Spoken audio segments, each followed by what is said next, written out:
In 1066, England was conquered by the Normans, and during the years of the Norman supremacy, they sent armies across the Irish Sea and brought the reluctant Celtic residents of Ireland under their control. Then, during the reign of Elizabeth I from 1558 to 1603, the English government encouraged Protestants from England and Scotland to settle in Ireland to help solidify English control over the island. Protestant rule resulted in major Catholic discrimination. Before 1695, there were many penal enactments against Irish Catholics. For example, no Catholic was to teach school or teach scholars in private houses. No Catholic was to send his child abroad to be educated. Things were nowhere near settled in Ireland, though. From 1922 to 1923, the Irish Civil War erupted between the two different groups of Catholic nationalists over the new Irish Free State, as some nationalists still wanted complete independence.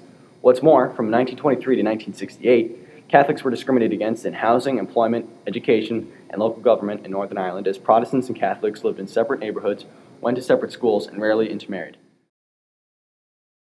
The pro-independence Irish Republican Army, IRA, is formed. The IRA leads a bloody guerrilla war against the British from 1919 to 1921, and realizing that it could not keep all of Ireland, British responded to the violence of the guerrilla war by passing the Government of Ireland Act in 1920 and agreeing to the Anglo-Irish Treaty in 1921.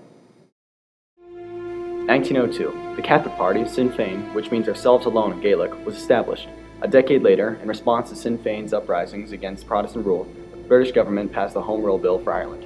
However, Ulster Unionists formed paramilitary organizations, armed themselves, and threatened to go to war against Britain because of this.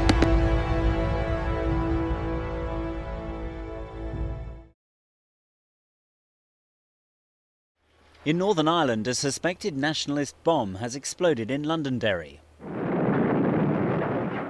More than 3,000 people died on the streets of Northern Ireland as the IRA waged a guerrilla war to force Britain out of the northeast corner of the island of Ireland. Other armed groups fought to stop them. Things really began to heat up in 1972. On January 30th, or Bloody Sunday, a Catholic crowd marched through the town of Londonderry to protest the imprisonment of some Catholics by the Protestant government. British paratroopers opened fire on the civilians, killing 14. The Catholic community was enraged by this event, and the IRA responded with several bombings. I spoke to him rather severely. What did you say to him? I said, "What the hell were you doing?" And he said, "I was firing at the enemy." He said, "I was firing at gunmen." Did you believe him? I didn't know what to think at the time. Did you believe him? No. Knowing the soldier as I do know him, I don't believe he was firing at gunmen.